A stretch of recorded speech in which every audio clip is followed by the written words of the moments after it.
Rádio Rio de Janeiro, a emissora da Fraternidade, passa a apresentar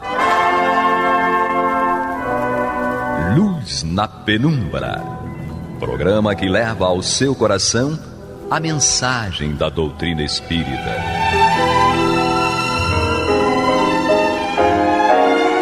E agora, com vocês, Aloísio Guigino, Fátima Miranda e Eduardo Araújo, para o estudo da obra O que é o Espiritismo, de Allan Kardec. Nosso abraço aos amigos ouvintes da Rádio Rio de Janeiro. Estamos aqui mais uma vez, eu, Aloísio. Comigo, Eduardo Araújo. E com ela, Maria de Fátima Miranda. A cara então, deles. Vocês estão perdendo essa cena. Um dia nós vamos ter essa imagem aí ao vivo. Brevemente, será tudo filmado aqui. Brevemente.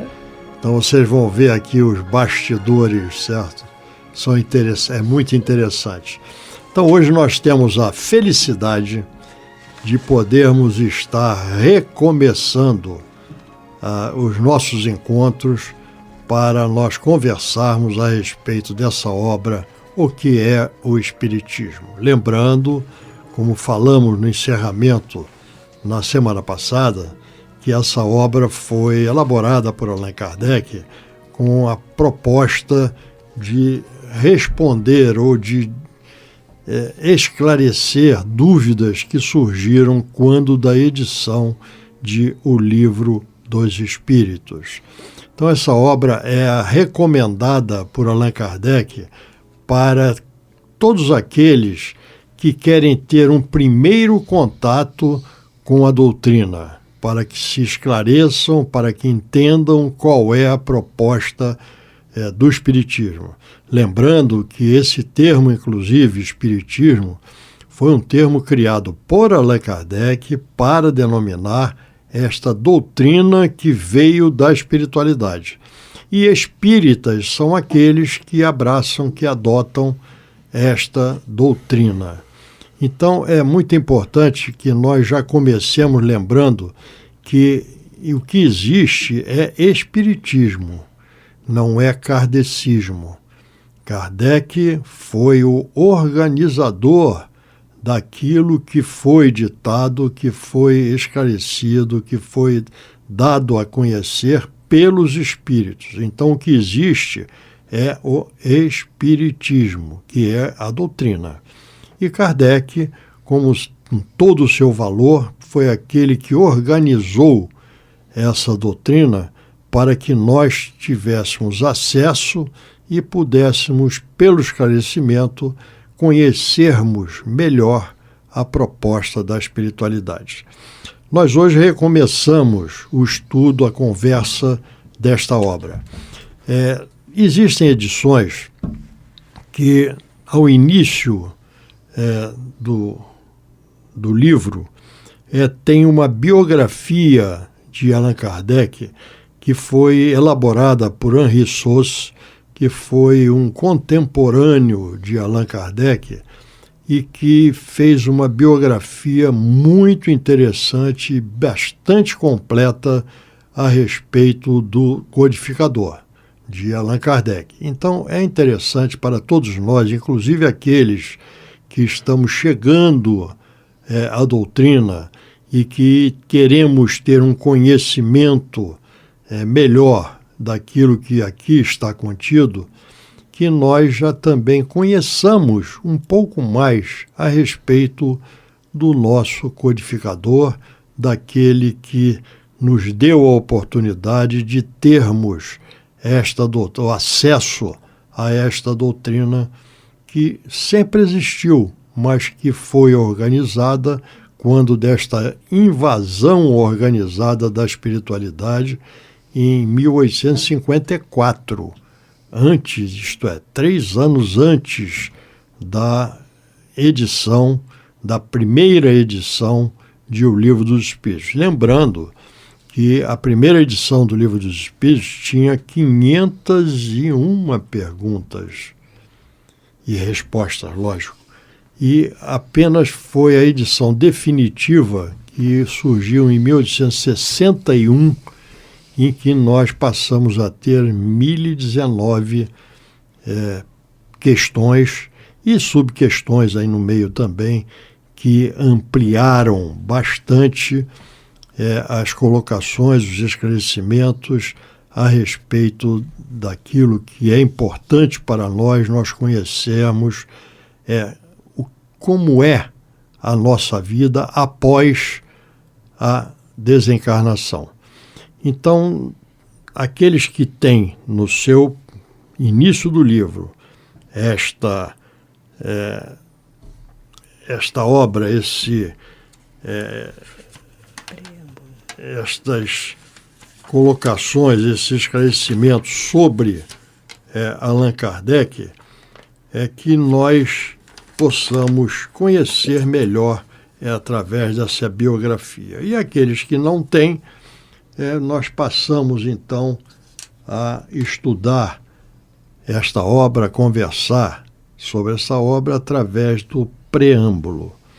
E para iniciar, então, a nossa conversa no preâmbulo, nós convidamos, pela voz de Maria de Fátima Miranda, que nós leiamos o preâmbulo da obra O que é o Espiritismo. Vamos lá.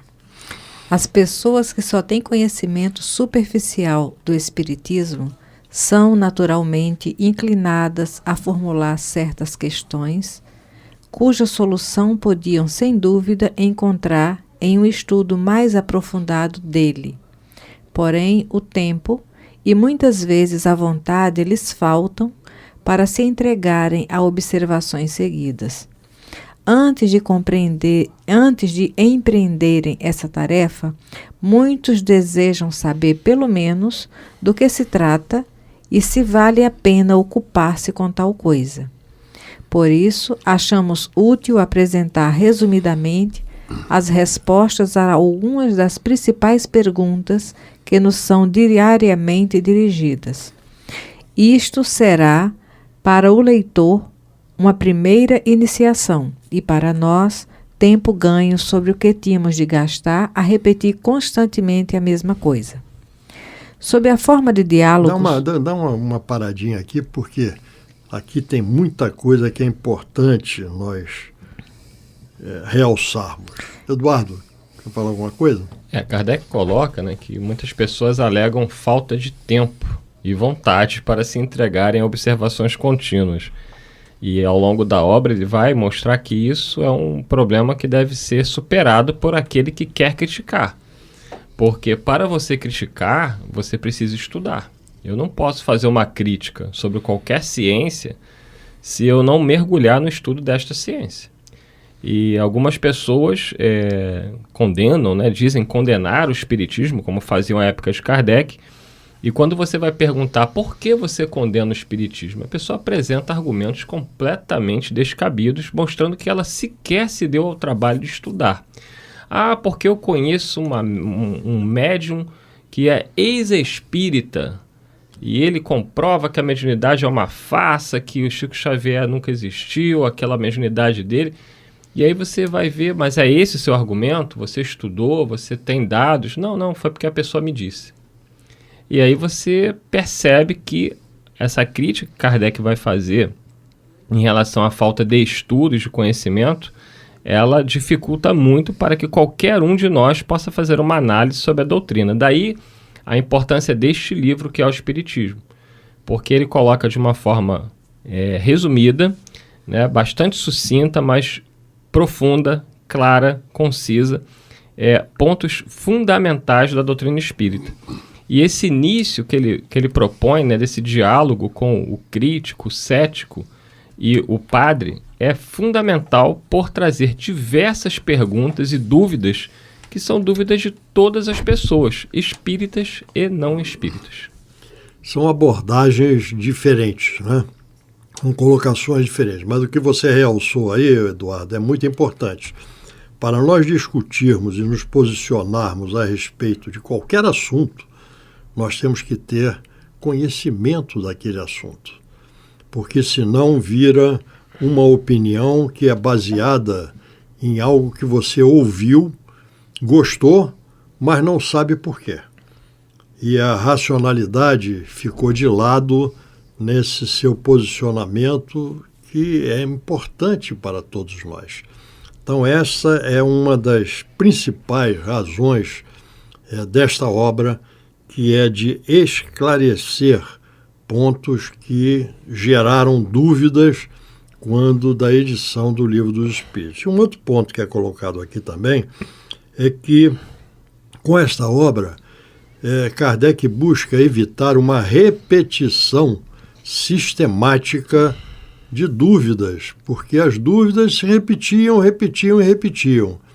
Então, como essas dúvidas eram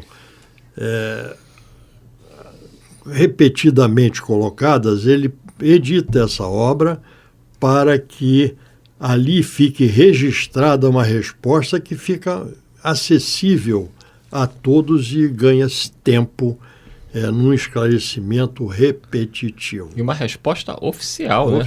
Da doutrina espírita, porque são perguntas, claro, o Livro dos Espíritos ele é a grande base, né? O grande pilar da doutrina, mas o livro que é o Espiritismo, com essas questões que Kardec traz, tanto em relação ao cético, ao crítico e ao padre, ela vai atender, acredito eu, a quase que totalidade das pessoas que estão com dúvidas em relação ao espiritismo. Sejam elas espíritas, simpatizantes da doutrina ou até céticas. É isso aí. Então, são esses diálogos que a Miranda... Eu estava refletindo aqui, porque se tem algo que nós devemos a Hipólito Leon Denis Arrivaio, é a metodologia usada. E na condição de um educador, ele foi criterioso, avaliando as possíveis necessidades e o que ele podia oferecer de melhor, não é? E fazendo então uma descrição do conteúdo dessa obra, do propósito dessa obra, ele vem aqui dando uma passada rápida a respeito do conteúdo de cada capítulo. Sim. Que aqui nós vamos ver.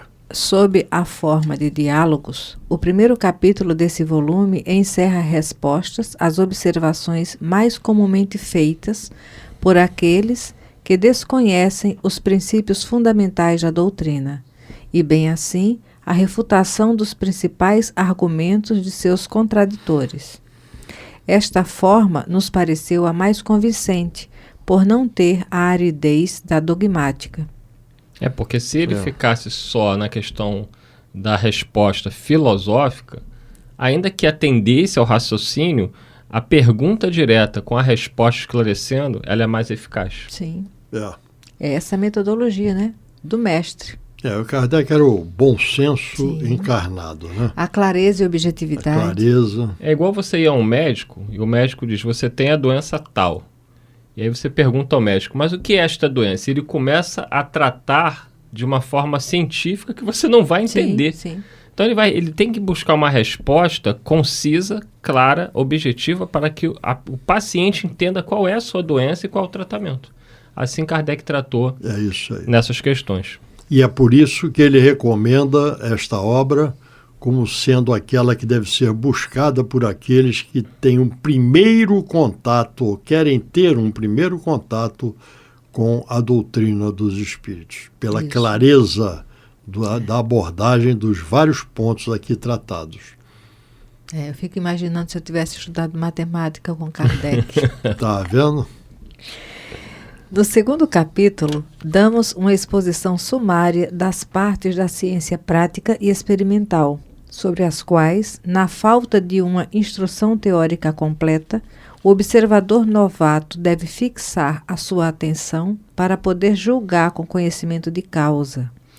É aproximadamente um resumo de O Livro dos Médiuns. As objeções nascem, quase sempre, das ideias falsas feitas a priori sobre aquilo que não se conhece bem. Retificar essas ideias é prevenir as objeções, tal é o fim deste pequeno trabalho. No terceiro capítulo, publicamos um resumo de O Livro dos Espíritos, com a solução pela doutrina espírita de certo número de problemas do mais alto interesse de ordem psicológica, moral e filosófica, que diariamente são propostos e aos quais nenhuma filosofia deu ainda resposta satisfatória. Procurem resolvê-los por qualquer outra teoria sem a chave que nos fornece o Espiritismo. Comparem suas respostas com as dadas por este e digam quais são as mais lógicas, quais as que melhor satisfazem a razão. Estes resumos não somente são úteis aos principiantes que neles poderão, em pouco tempo e com pouca despesa, beber as noções mais essenciais da doutrina espírita, senão também aos adeptos, pois lhes fornecem os meios para responderem às primeiras objeções que não deixarão de lhes apresentar. E, além disso, por encontrarem reunidos em quadro restrito e sob o mesmo ponto de vista, os princípios que devem sempre estar presentes à sua memória. Para responder desde já e sumariamente à pergunta formulada no título deste opúsculo, diremos que o Espiritismo é, ao mesmo tempo, uma ciência de observação e uma doutrina filosófica. Uma ciência prática. Como ciência prática, ele consiste nas relações que se estabelecem entre nós e os espíritos. Como filosofia, compreende todas as consequências morais que dimanam dessas mesmas relações. Essa definição de Kardec, né, ela vai responder a uma polêmica para muitas pessoas de que Allan Kardec dizia que o Espiritismo não é uma religião. E realmente não é uma religião no seu sentido tradicional do termo.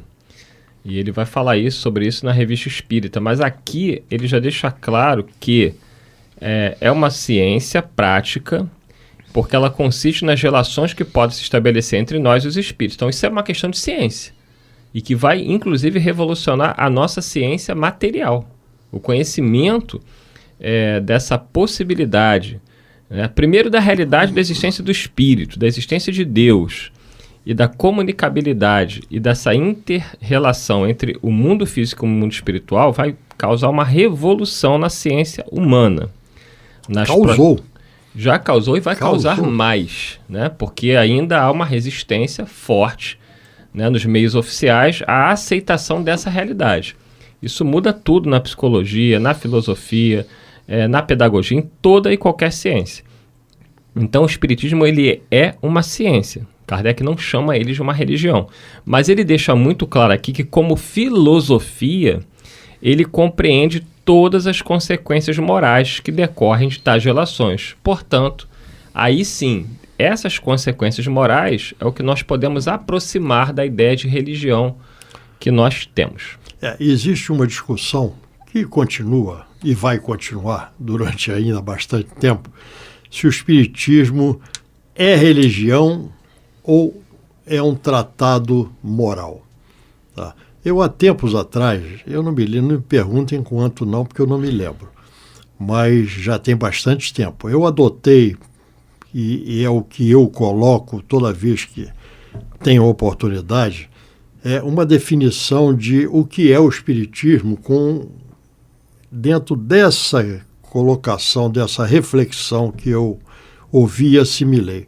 E eu digo o seguinte: o Espiritismo é um corpo de doutrina de alto teor filosófico, acompanhando a ciência e com graves repercussões morais. Então o Espiritismo é isso. O Espiritismo não visa apenas... o Espiritismo não é dogmático. O Espiritismo é filosófico, ele procura nos explicar. O Espiritismo ele tem amparo ou acompanha, certo, o nosso conhecimento, a nossa ciência, porque até hoje nada do que foi colocado no Livro dos Espíritos foi refutado pela ciência ou por qualquer outra argumentação. Pode não gostar, mas não há argumentos que derrubem aquilo que veio pela espiritualidade. E o ponto foco mais importante no meu entendimento é que o Espiritismo ele tem uma busca da nossa evolução moral. Moral. Então isso é o que eu compreendo, eu entendo, eu adoto e eu repito, certo? Que o Espiritismo ele tem um foco, não é de uma coisa dogmática, mas é pelo entendimento nós crescermos moralmente nos nossos hábitos, nos nossos costumes. Vamos lembrar que aqui nesse preâmbulo, certo? Quando Kardec coloca aqui a nossa evolução, aquilo que nós buscamos, certo? Nos livrarmos do egoísmo, das disputas, nós sermos mais fraternos e vamos por aí afora. O que é isso? É uma evolução moral. São os aspectos, os valores morais que nós trazemos. Então, existe essa dificuldade que pelas religiões, porque religião vem do latim do religare. E o que é o religare? O religare é a busca do Criador, a busca de nos aproximarmos cada vez mais de Deus. Como? Através da nossa evolução moral. Então, o Espiritismo, quando enfoca esse religare como a nossa busca pela evolução moral, de nós nos aproximarmos do Criador, pode ser considerado como uma religião. Agora, não é uma religião como tradicionalmente nós entendemos as religiões, porque todas as religiões são religiões dogmáticas. O que é isso? É porque é. Não, o Espiritismo não é. O Espiritismo, a palavra que nós mais usamos, seguido de um ponto de interrogação, é por quê? Por quê? Por que é? Eu quero entender.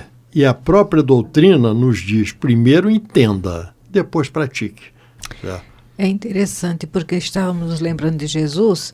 Jesus, ele encarnou, ele nasceu, viveu e desencarnou judeu. Né?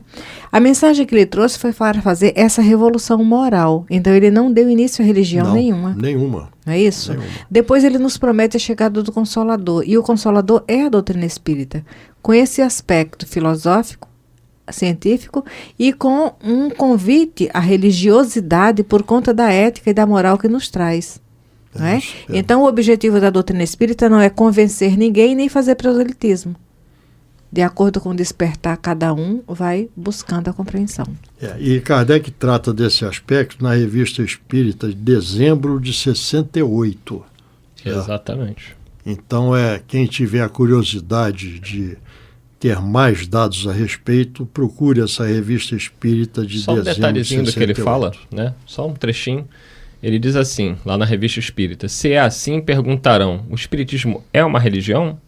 Sim. Sem dúvida, senhores, no sentido filosófico, o Espiritismo é uma religião, e nós nos glorificamos por isto, porque é a doutrina que funda os elos da fraternidade e da comunhão de pensamentos, não sobre uma simples convenção, mas sobre bases mais sólidas, as mesmas leis da natureza. Então, com essa colocação, nós passamos a ter um primeiro contato do que é o Espiritismo.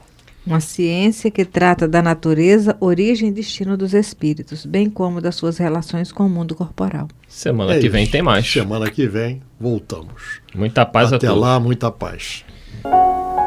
Você está ouvindo o programa Luz na Penumbra.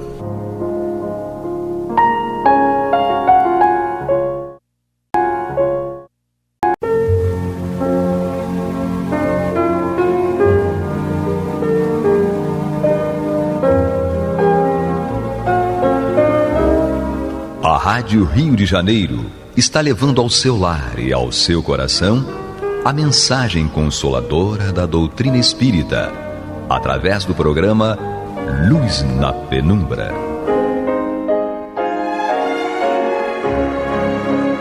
E agora com vocês, Bill Fabiano e Renato Souza, para comentar os textos da Revista Espírita de Allan Kardec no período de 1859 a 1869. Olá, queridos irmãos e irmãs da Rádio Rio de Janeiro, a emissora da Fraternidade. Sou o Bill Fabiano, estamos juntos mais uma vez aqui para mais uma noite de Luz na Penumbra, Revista Espírita 1861. À minha esquerda, eu e meu parceiro Renato Souza, à minha esquerda. Seja bem-vindo, boa noite, meu parceiro. Boa noite, Bill, boa noite a todos. Estamos juntos. Sem dúvida, vamos lá. Estamos juntos ainda, em fevereiro, né, de 1861. No programa passado a gente estava terminando as atas, depois o Kardec entrou, o Renato nos trouxe aí as explanações de Kardec acerca, né, das comunicações, de tudo aquilo que foi inerente à própria comunicação das atas. Aqui vamos dar continuidade sem perda de tempo, né? Kardec continua aqui de onde o Renato parou. O Renato parou lá no Ora, nada melhor para afirmar uma convicção do que perceber a veracidade desses fatos. Nada provoca mais dúvida do que dizer, vi, mas não compreendo. Tentemos, pois, fazer compreender. A gente dá continuidade aqui dizendo o seguinte: comecemos levantando algumas objeções prejudiciais. Importante, objeções prejudiciais, que o Renato fala aqui. Uhum. Ter objeção ou fazer alguma objeção faz parte do processo. Perfeito. Uhum. Mas você falar que não acredita só porque não é bonito, é feio? Não é, né, cara? É a mesma coisa a ideia. O Renato me traz uma ideia. Pô, Bill, eu tenho uma ideia assim, assado. Como a ideia não foi minha, eu não gostei, não. Essa ideia não é legal, não.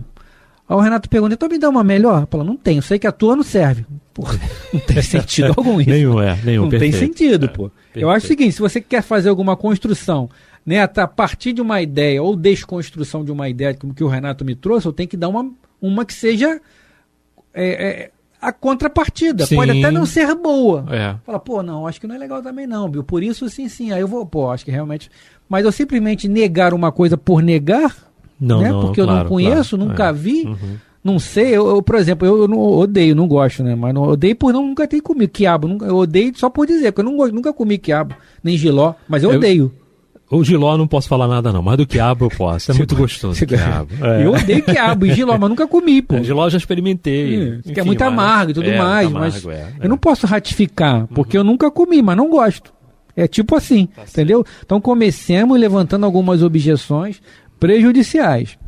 A primeira a surgir, muito naturalmente ao pensamento, é a de que a senhora Squire empregue algum meio secreto ou, em outras palavras, que seja um hábil prestidigitador. Prestidigitador são aquelas pessoas, aqueles espíritos que manipulam as situações, que manipulam as pessoas através do seu linguajar, através da própria escrita, né, Renato? Então ele vai te prestidigitando ali, vai te guiando não, vai te manipulando, né? Melhor palavra é essa, manipulando.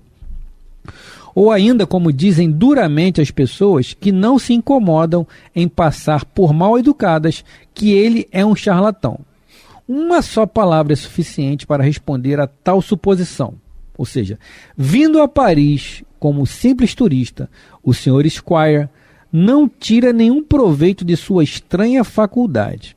Ora, como não há charlatães desinteressados, isto nos é a melhor garantia de sinceridade. Se o Sr. Squire fizesse sessões a tanto por cabeça, se fosse movido por um interesse qualquer, todas as suspeitas seriam perfeitamente legítimas.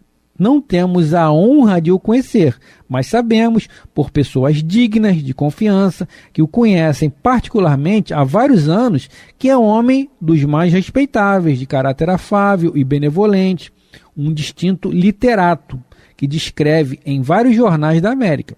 Raramente a crítica toma em consideração o caráter das pessoas e o móvel que as faz agir, e se equivoca, porque isto constitui seguramente uma base essencial de apreciação. Perdão. Há casos em que a acusação de fraude não somente é uma ofensa, mas uma falta de lógica. Né? Aqui ele está falando.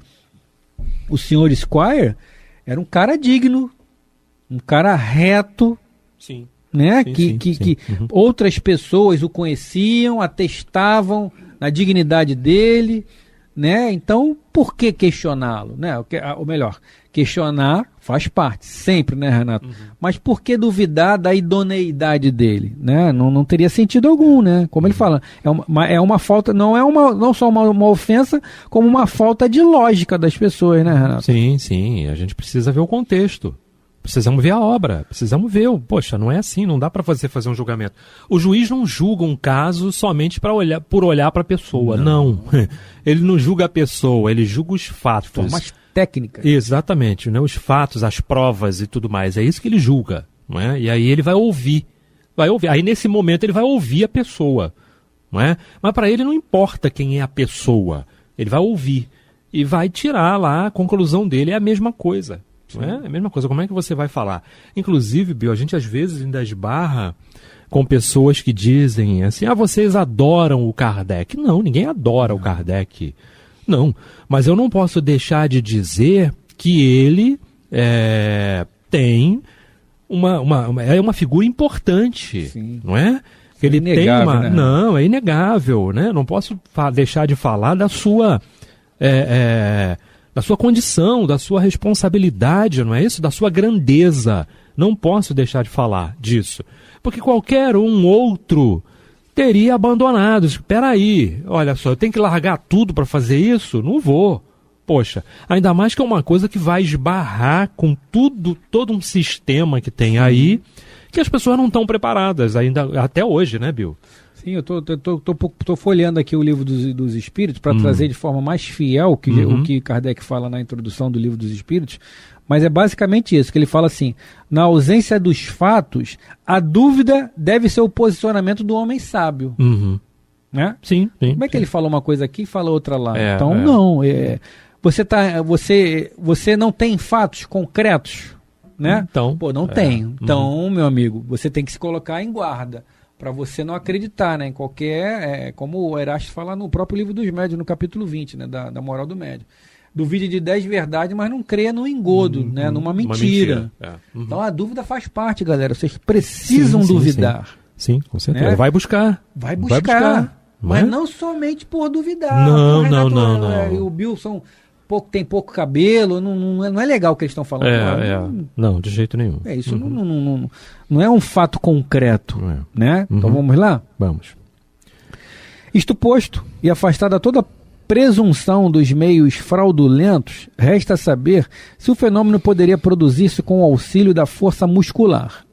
A experiência foi realizada por homens dotados de uma força excepcional, e todos reconheceram a absoluta impossibilidade de levantar a mesa com uma das mãos, e ainda menos, de fazê-la dar pirueta no ar. Isso é importante, pô. Né? Pois é, não é? Então... Homens fortes não conseguiriam fazer isso. Pô. Sim. Né? Então como vai duvidar disso, né, Renato? Não dá, Bill, não dá. Né? Fica difícil.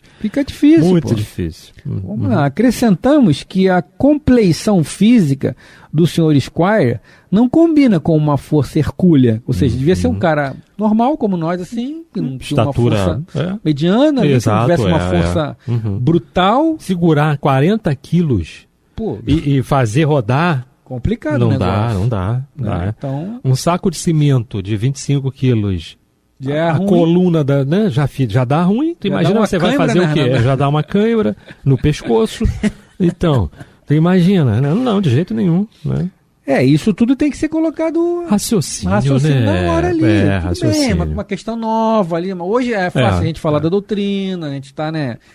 quebraram pedras pra gente lá, né, Renato? Kardec e todos os outros médicos quebraram pedra. Hoje a gente está pavimentado, a gente está andando numa rua com asfalto. Sim, com certeza. Eles não, eles foram os bandeirantes. Eles estavam na usina, produzindo. E não tinha nem estrada, eles foram abrindo, né? Foram os bandeirantes. Então, pois é. Mesma coisa com o cristianismo, né? Falar do Cristo hoje é bacana, eu quero falar do Cristo. Antigamente você era deslapidado lá, queimado vivo. Sim. Né? Então, enfim. Desde que o emprego da força física é impossível e que um vexame escrupuloso afastou o emprego de qualquer meio mecânico, torna-se necessário admitir a ação de uma força sobre-humana. Todo efeito tem uma causa. Se a causa não estiver na humanidade, é preciso necessariamente que esteja fora dela. Em outras palavras, na intervenção de seres invisíveis que nos rodeiam, ou seja, dos espíritos. É importante, a gente destaca aí também, né, lá no Livro dos Espíritos, né, na segunda parte, que fala da intervenção dos espíritos, né, no mundo corpóreo, né, e a gente vai lá na pergunta 459, né, Renato, que é a clássica, né, quando Kardec pergunta se os espíritos influem em nossas vidas, em nossos atos, os espíritos respondem que muito mais do que imaginais. Eles influenciam a tal ponto que, de ordinário, são eles que vos conduzem, ou vos dirigem. Então, Kardec está meio que convergindo aqui, né? Na verdade, é tudo um liga o outro, né? Sim. Não só na codificação, mas na Revista Espírita também. São coisas que Kardec acumulou ali, né? E trouxe. Então, os espíritos, nós não estamos vendo, mas não quer dizer que não exista. Né? O ar que nós respiramos, a gente também não vê. E ele está aí. E existe, está aí. Ele tá aí. Deus que a gente não vê, quem acredita sabe que está aí. Quem não acredita é ateu, ok, beleza. Ponto final, beleza, respeitamos. Né? Mas é importante também destacar, eu estava até discutindo outro dia lá na educação mediúnica, que muitos ateus, não quer dizer que eles não acreditem numa força suprema. Não é isso. Eu posso falar isso de carteirinha que meu pai é ateu. Né? O ateu, pelo menos o ateu que eu conheço do meu pai e dos amigos dele, não acredita no Deus, como fala o Evangelho, no Deus antropoformógico. Exato. Um velhinho de barbas longas, de cajado na mão, cabelo longo, não. Então. O que meu pai acredita, na verdade eu também sou ateu então, porque eu acredito nisso também, numa força suprema, num poder superior, numa energia. E eu acho que Renato também pode corroborar comigo. Então, a questão não é essa. A gente não vê, mas não quer dizer que não exista, né, Renato? Não, o Deus que nós acreditamos é esse, né? Sim, sem dúvida. Invisibilidade não significa ausência. Exatamente. Não é? Não, nem de forma nenhuma. Né? Nem inexistência, não é? Senão você imagina, você faz uma oração, você faz uma prece, você faz o bem, você procura agir corretamente e tudo, e aí você começa a receber tudo de volta, né? Do que você está fazendo, tá? E aí? Por que isso? Né? E se você só faz o mal? Mas tem gente que faz o mal e também só se dá bem. Por enquanto. Isso aí a gente não sabe ao fundo das pessoas, por né? Enquanto. Aparentemente só está se dando bem, mas tu não sabe que a pessoa, né, por dentro ali, o que ela está passando. Né? Aos nossos olhos. Aos nossos olhos. Não é? Aos nossos olhos. Mas tem toda uma crença que você precisa buscar, né, viu? Da vida. Sim, sem dúvida. Olha, ele já viveu, ele está vivendo e vai continuar vivendo amanhã. Não é? Amanhã vai estar lá colhendo os frutos. A energia não se acaba. Não, sem dúvida. Né? É desse jeito aí. Você precisa buscar outras informações. E essas informações, esses esclarecimentos, só a doutrina espírita dá. É só a doutrina. Vale lembrar que nós estamos no programa Luz na Penumbra, Revista Espírita 1861. Estamos em fevereiro de 1861, não é isso, Renato? Exatamente. Então, vamos lá, vamos dar continuidade aqui. Para os espíritas, o fenômeno produzido pelo Sr. Squire nada tem de novo, a não ser a forma pela qual se produz. Quanto ao fundo, entra na categoria de todos os outros fenômenos conhecidos de levantamento e de deslocamento de objetos, com ou sem contato, de suspensão de corpos pesados no espaço. Tem seu princípio no fenômeno elementar das mesas girantes, cuja teoria completa se encontra em nossa nova obra, O Livro dos Médiuns. Quem quer que tenha bem meditado nessa teoria poderá facilmente ter a explicação do efeito produzido pelo Sr. Squire, porque certamente o fato de uma mesa se destacar no solo ou do solo sem o auxílio de nenhuma pessoa e manter-se no ar sem ponto de apoio é ainda mais extraordinário. Se lhe percebermos a causa, tanto mais facilmente poderemos explicar o outro fenômeno. Quer comentar alguma coisa aí, Renato? Não, está muito claro, né? Claríssimo, né? Já faz a chamada aqui para o Livro dos Médiuns, está lá muito bem colocado lá nos fenômenos físicos, lá, sim. Os efeitos físicos. Todo o início do Livro dos Médiuns ali, exatamente. Né? Todo o início ali. Vamos lá. Perguntar-se-á em tudo isso, onde está a prova da intervenção dos espíritos? Se os efeitos fossem puramente mecânicos, nada, é verdade, provaria tal intervenção. Bastando recorrer à hipótese de um fluido elétrico ou outro, mas desde que o efeito é inteligente, deve ter uma causa inteligente, ou seja, é um efeito inteligente. a mesa está se levantando do nada. Isso é um efeito inteligente. Se é um efeito inteligente, ele provém, ou ele é emanado de uma causa inteligente. E aí, essa causa vem. Qual é essa causa? É uma mente. Exatamente. É uma mente, é um pensamento, é uma energia. Não é? E aí, de novo, é uma fonte de energia. Sim, não é só energia, porque se fosse só energia, ficaria num lugar só, parado, imóvel ali, emanando, estático, estaticamente falando, né? E aí, nosso querido Henrique Parente, né? Nosso companheiro lá de A Consolação de Jesus, ele fala, não, me permitam. Falei, sim, Henrique, espírito é fonte de energia. Porque ele se movimenta no espaço. Exato. Ele não fica parado. Ele produz, ele anda, eu falei assim, não é estático. Não é estático. Eu falei, perfeita a tua colocação. Perfeito. É fonte de energia o tempo todo, não é? Sim. Com certeza. Tá. Somos filhos da luz, né, cara? Sim. Somos filhos da luz, somos fonte energética, enérgica, de energia, de tudo que vocês imaginarem aí, nós somos fonte. E aí ele produz aquele efeito. E aí, como é que faz? Né? Mas tem um braço ali, pode até ter um braço. Ele pode até plasmar um braço, criar um braço e tudo. Todos vão ver? Nem todos vão ver. Não é? E tudo mais. Mas ele vai lá e levanta a mesa. Quem tiver aquela mediunidade ativada ali... Exato. É igual o processo de materialização, né, Bill? Sim. Igualzinho. Fica lá, 4 médiuns, 3 médiuns devidamente comprometidos, focados, mãozinha na mesa, não é? Eles estão sentados na cadeira ali, mas muitos deles já estão se sentindo até como o astronauta fica. Sim. Sem a gravidade. Sim, doando o ectoplasma ali. Doando no ar. Literalmente no espaço. Sim. Literalmente no espaço. O corpo físico desdobrado, solto, não é? Para que o fenômeno aconteça, se produz, e os espíritos estão ali esperando realmente o teu comprometimento naquilo, não é? Sem dúvida. A tua entrega naquilo, todo o teu magnetismo, toda a tua doação, né? Para que aquele trabalho aconteça. Isso aí, vamos lá.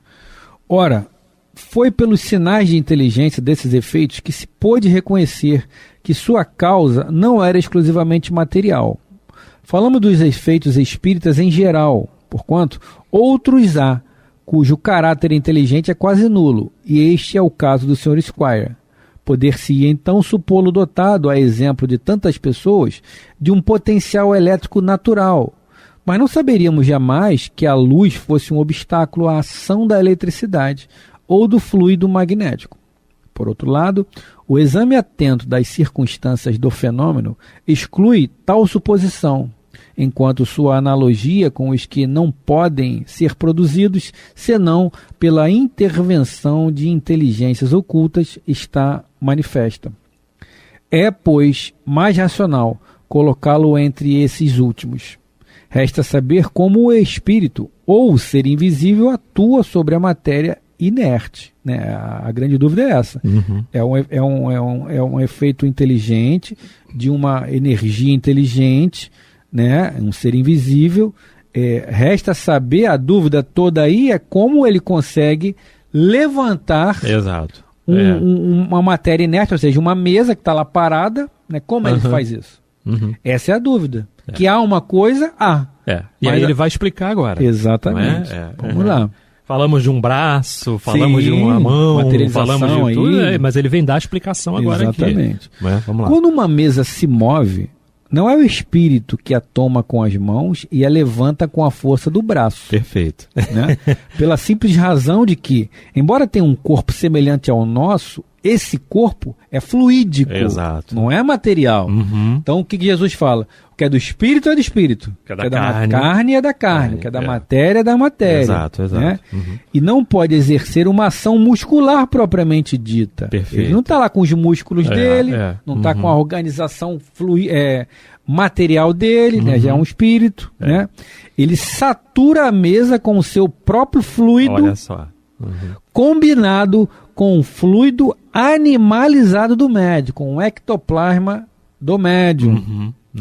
Por esse meio, fica a mesa animada momentaneamente de uma vida artificial. Olha que bacana na explicação. Tá aí, na explicação tá aí. Pronto. Sem dúvida. Porque, por isso que ele falei, ele poderia plasmar um braço? Poderia, sim, mas não. Plasmar um braço seria só para ratificar mais ali. Tem um braço, tem um braço, mas não seria ali, um braço que iria levantar. O braço que a gente conhece, o meu braço, o teu braço, o braço de vocês, ouvintes. Exatamente. Não, entende? Não. Então o que ele faz? Ele faz algo muito mais inteligente. Sim, olha. Exatamente. Veja bem o que eu estou falando. Muito mais inteligente. Não que o braço... Olha, vocês querem o braço? Tudo bem, vamos botar um braço. O braço não é inteligente. O braço é parte de um corpo. Vai servir ali de um instrumento. Exatamente. Mas na realidade tem outros fatores ali para fazer com que aquilo aconteça. Então, se a gente perde um braço ou uma perna, perfeito, a gente continua aí. A causa inteligência continua aí, pô. Sem dúvida, né? Sem dúvida. Então, enfim. Então obedece à vontade, como faria um ser vivo exprimindo por seus movimentos alegria, cólera e os diversos sentimentos do espírito que dela se serve. Não é a mesa que pensa. Ela nem está alegre, nem encolerizada. Não é o espírito que se incorpora nela, porque ele não se metamorfoseia em mesa. Para o espírito, a mesa não passa de um instrumento dócil, obediente à sua vontade, como um bastão que um homem agita e com o qual exprime ameaças ou faz outros sinais. Neste caso, o bastão é sustentado pelos músculos, ao passo que a mesa, não podendo ser posta em movimento pelos músculos do espírito, é agitada pelo próprio fluido deste, que faz o papel de força muscular. Tal é o princípio fundamental de todos os movimentos em casos semelhantes. Bacana. A gente vai dar uma pausa aqui. Tá aí toda a explicação que ele traz, não é? E tudo, enfim. Não é o que a gente pensa que às vezes acontece, as coisas não são desse jeito. Tem toda uma parte científica aí, Bíblia, né? Sim. Que foi estudada muito bem, que foi, inclusive, relatada. Como é que você faz isso? Sim. Quantas vezes Kardec perguntou, como é que você faz isso? E aí eles explicaram, eu faço isso, assim, ó, assim, e foram dando as explicações. Quer uma ratificação melhor? Vê o Ghost lá, né? O cara explicando lá pro Sam, dentro do vagão do metrô. Exato, né? O cara vai explicando lá como é que ele produz os efeitos. Exatamente, não é? Tira do âmago. Sim. A gente tem que entender que no livro dos médios, né, tem lá a psico e a pneumo. Exato. Tudo que é psico, no livro dos médios, é o médio e um espírito, um ser pensante. O que for pneumo é só o espírito. Exato. Ele encontra através da própria natureza ali, né, Renato? Vai buscar, ele plasma, como o Renato falou, um braço, plasma uma garganta, uma corda vocal. Uma caneta. Ele plasma o que ele quiser. Um vaso, uma flor, o que ele quiser. É vontade. Exatamente. Vai se utilizar daquilo ali da vontade dele para plasmar aquilo. Exato.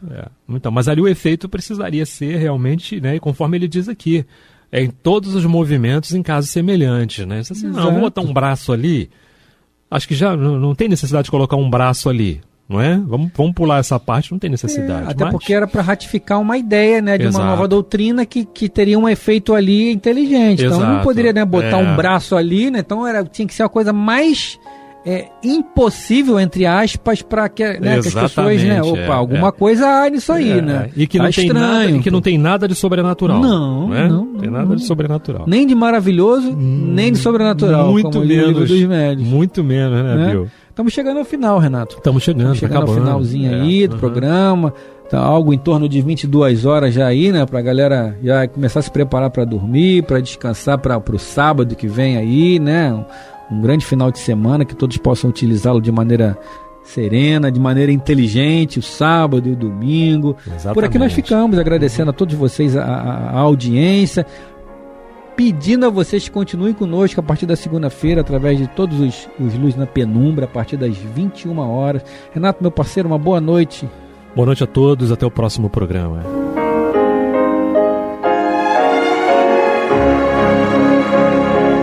E vamos ouvir agora a prece de encerramento de nosso programa, na voz de Geraldo de Aquino. Jesus, dá-nos coragem para a luta, piedade para os insultos e misericórdia para as injustiças e ingratidões. Limpa nossa alma de inveja e ambições mesquinhas, de ódio e de vingança o nosso caminho, e que dentro em pouco, ao recolher-nos de novo ao calor do nosso leito, para que o sono nos dê a paz e o esquecimento das tristezas humanas, possamos sentir, Senhor, no mais íntimo de nosso ser, a doçura indefinível do Teu amor e a grandeza incomparável da Tua divina presença. Que assim seja.